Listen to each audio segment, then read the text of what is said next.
Alrighty, Rising 8, Week 3, Lesson 2. Our learning target says I can create expressions and equations to represent a linear relationship with two or more related quantities in context.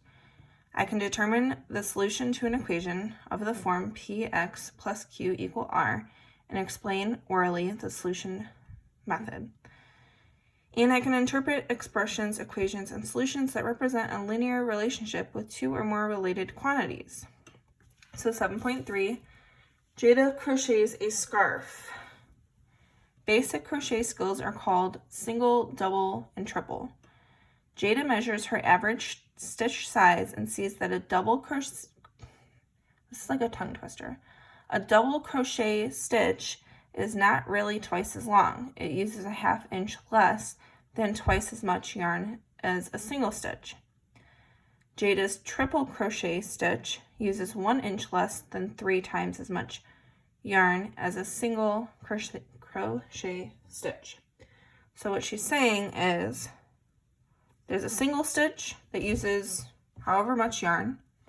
The double stitch, double is gonna, you would think it would use twice as much, but it uses like a half inch less than twice as much. And then a triple stitch, you would think it's 3 times as much as a regular single stitch, but she's saying it's 1 inch less than 3 times as much. So you have like, let me try and draw this up here. Like let's say a single stitch is that long. Then she's saying like a double should be like 2 of those, right? But she's saying it's like a 1/2 less, so 1/2 inch less. And then a triple stitch, you would think it would be like 3, but she's saying it's a whole inch less. If those were actually inches, I don't know. So number 1, write an expression that represents the amount of yarn Jada needs to crochet a scarf that includes 800 single stitches, 400 double crochet stitches, and 200 triple crochet stitches. These words are twisting my tongue. All right, so we're going to use X as like the length, because we don't know the length of the yarn. We just know how many stitches that it's going to be. So for our single crochet stitches, we have 800 X.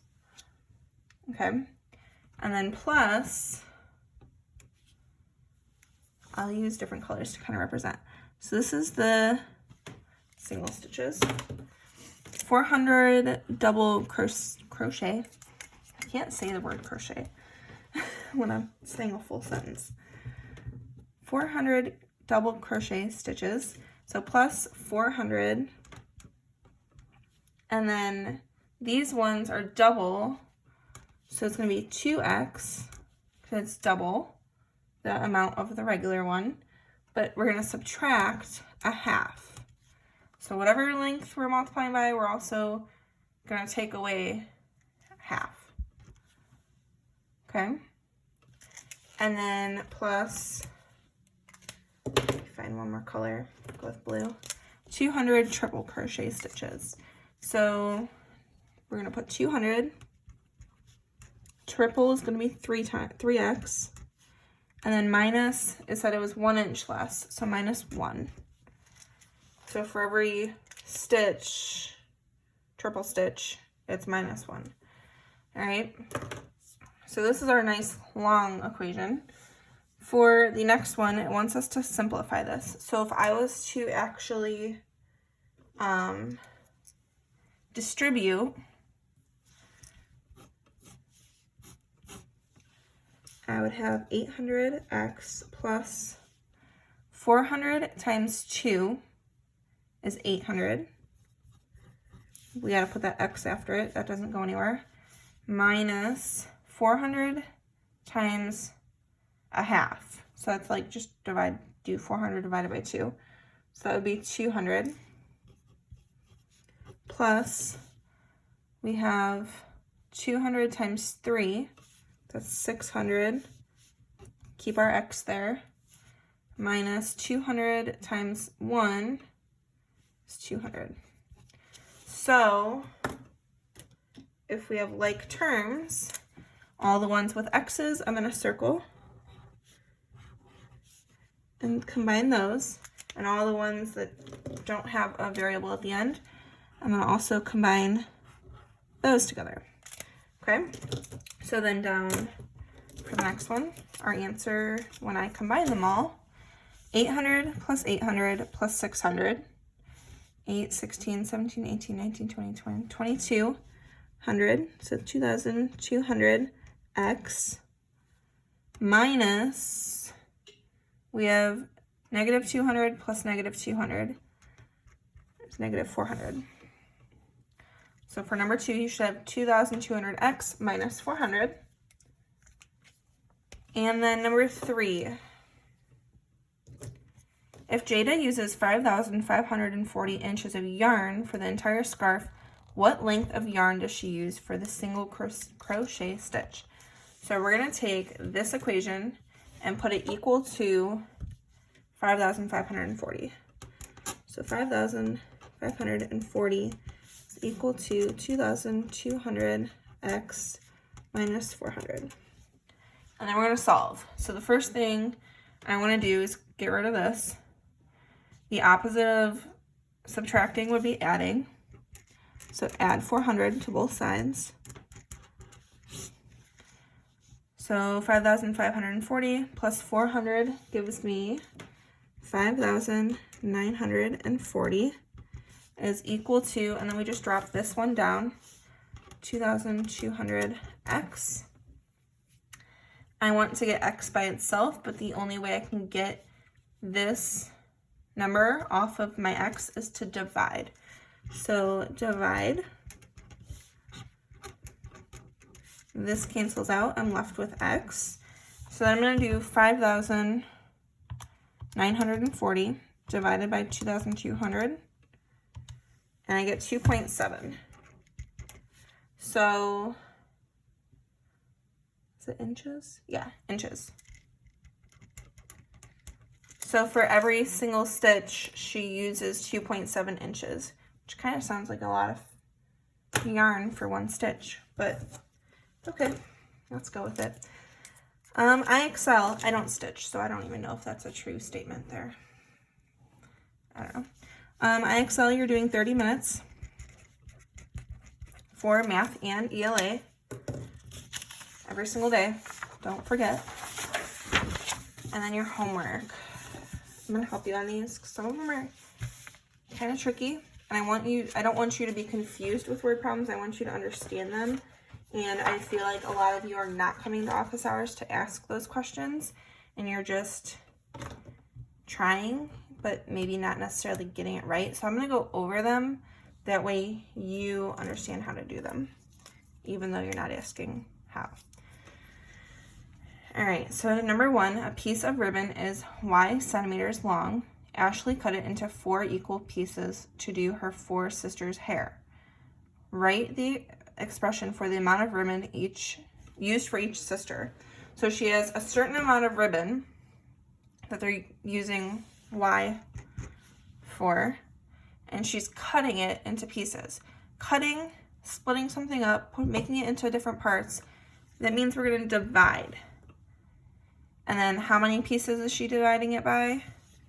4. Okay, so the next one,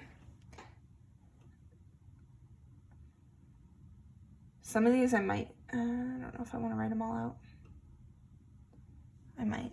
Let's see. Margaret has 16 yards of fabric and she is making dresses for Z dolls. Write the expression for the length of fabric used for each doll. So she has 16 yards of fabric and she's dividing it by the number of dolls.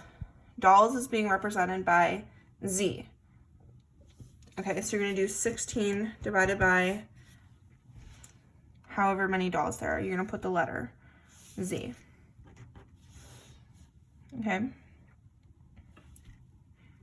Put a little line there so you know it's a Z instead of a 2. Olivia had 14 needles in her sewing kit, but she lost our needles. Write the expression for the number of needles in her sewing kit. So for this one, I'm not going to write this one out.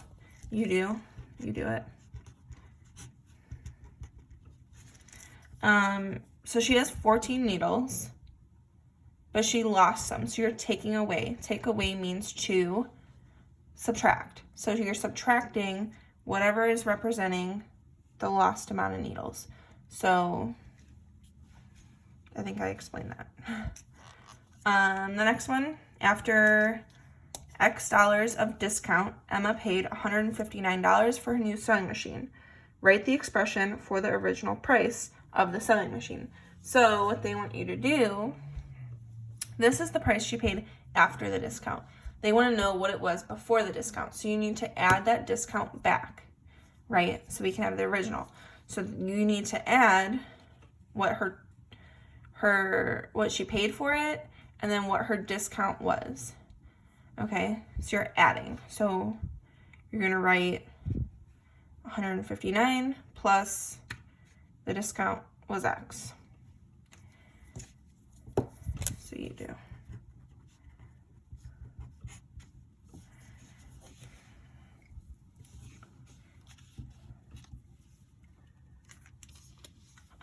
In Charlotte's sewing kit, there are T bundles of thread. Each bundle has 34 feet of thread. Write the expression for the total length of thread in her sewing kit. So with this one, we want to know, it says that each bundle is 34 feet. And we want to know how much thread there is altogether if there's T number of bundles. So you're going to be multiplying, sorry, just knocked my phone. You're going to be multiplying the amount of feet by the amount of bundles. So 34 times T. And the last one, a roll of ribbon is G inches long. This one was tricky. I was thinking about this for a minute too. A roll of ribbon is G inches long. There are 6 colors of ribbon. If Amelia uses 2 inches from each roll, write the expression for the total length of ribbon left. So, first of all, she has 6 rolls of ribbon. And then each ribbon is G inches long. We don't know the number, we're just using G. But she's taking away 2 inches from each roll, so minus 2. So whatever the length is, minus 2 times 6 would be the amount that's left. Okay, because you have your original length, which is G, minus the 2 inches that she took away, and then you're multiplying that by each roll, because she did that to each roll.